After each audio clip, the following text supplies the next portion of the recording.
स्वागत है दोस्तों आप सभी का हमारी इस वीडियो में।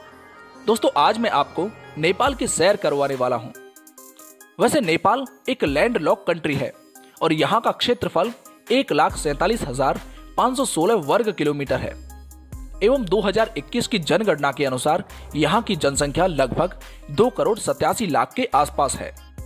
नेपाल वो देश है जिसकी धरती पर विशाल माउंट एवरेस्ट सीना ताने खड़ा है।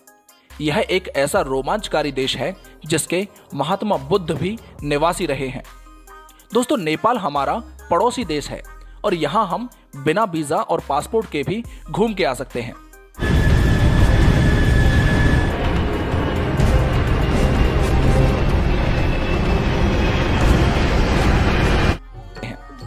कुछ वक्त पहले तक नेपाल को दुनिया का एकमात्र हिंदू राष्ट्र होने का गौरव प्राप्त था और इसे साउथ एशिया का सबसे पुराना देश भी माना जाता है।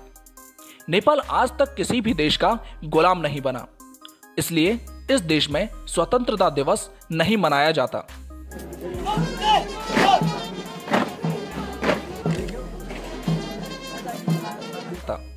नेपाल का ऑफिशियल नाम federal democratic Republic of Nepal है और यहाँ की राजधानी काठमांडू है, जो कि दुनिया के सबसे लोकप्रिय शहरों में शामिल है। यहाँ आपको कई सारे मंदिर भी देखने को मिल जाएंगे। नेपाल एक छोटा सा देश है, लेकिन फिर भी यहाँ 123 से भी ज्यादा भाषाएं बोली जाती हैं। नेपाल ऐसा देश है जो कभी किसी देश का गुलाम नहीं बना और इसकी वजह है यहाँ की गोरखा आर्मी। दोस्तों गोरखा आर्मी संसार की सबसे खतरनाक सेनाओं में से एक है। +977 इस देश का कॉलिंग कोड है। नेपाल की जीडीपी 27 बिलियन $US के करीब है। नेपाल की करेंसी को नेपाली रुपया कहा जाता है और भारत के 100 रुपए यहाँ के 160 रुपए के बराबर हैं। नेपाल का क्षेत्रफल 1,47,516 वर्ग किलोमीटर है और यह सबसे बड़े देशों की सूची में 93वें नंबर पर आता है एरिया के हिसाब से एवं 2,87,00,000 जनसंख्या के साथ यह देश इस वक्त जनसंख्या के लिहाज से संसार का 48वें नंबर का सबसे बड़ा देश है।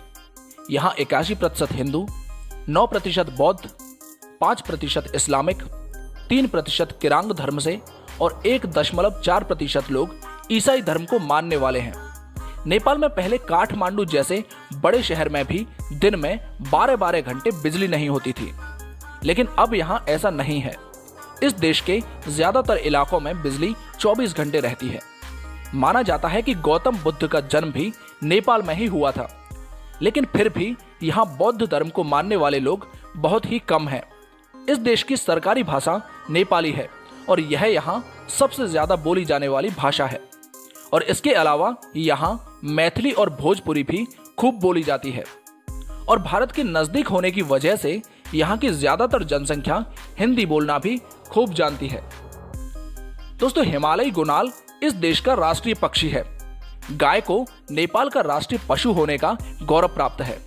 वैसे तो नेपाल में बहुत सारे फल खाए जाते हैं, लेकिन नेपाल का राष्ट्रीय फल कोई भी नहीं है और यहाँ राष्ट्रीय भोजन दाल भात को माना जाता है।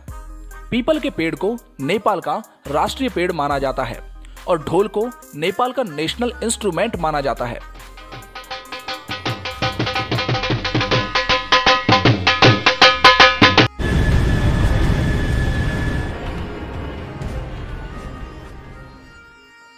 दोस्तों भारतीयों को नेपाल जाने के लिए वीजा की जरूरत नहीं पड़ती, बस आपके पास वोटर आईडी या पासपोर्ट होना चाहिए। श्रीलंका, मालदीव, पाकिस्तान, भूटान, बांग्लादेश और अफगानिस्तान जैसे देशों के लिए नेपाल ने वीजा फ्री कर रखा है। इन सब के अलावा ये देश गारमेंट्स, टी, कॉफी, लेदर और दूसरी कई चीजें बेचकर अपनी इकोनॉमी बढ़ाता है। नेपाल में पक्षियों की 900 प्रजातियां हैं, जो दुनिया भर में पक्षियों की प्रजातियों का 8.9% है। दुनिया का सबसे ऊंचा पर्वत माउंट एवरेस्ट भी इसी देश में पाया जाता है। 2017 में वॉलीबॉल को इस देश का नेशनल स्पोर्ट बना दिया गया था, जबकि स्विमिंग, क्रिकेट, फुटबॉल, कबड्डी ये खेल भी यहाँ बहुत ही शौक से खेले जाते हैं। नेपाली लोग माउंट एवरेस्ट को सागर माथा कहते हैं। नेपाल और चाइना के बॉर्डर भी इसी पहाड़ पर एक दूसरे से अलग होते हैं।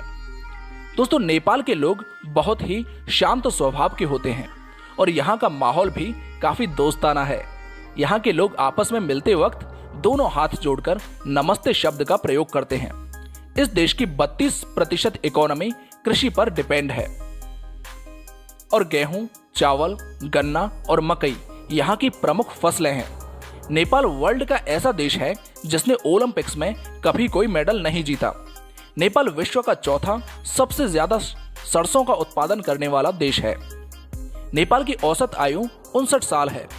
यहाँ की खूबसूरत और हसीन वादियों को देखने के लिए लोग यहाँ दूर दूर से आते हैं। तो दोस्तों, ये थी नेपाल की कुछ महत्वपूर्ण बातें जो हमने आपके साथ शेयर की। आगे आप किस देश के ऊपर वीडियो चाहते हैं हमें कमेंट करके जरूर बताएं।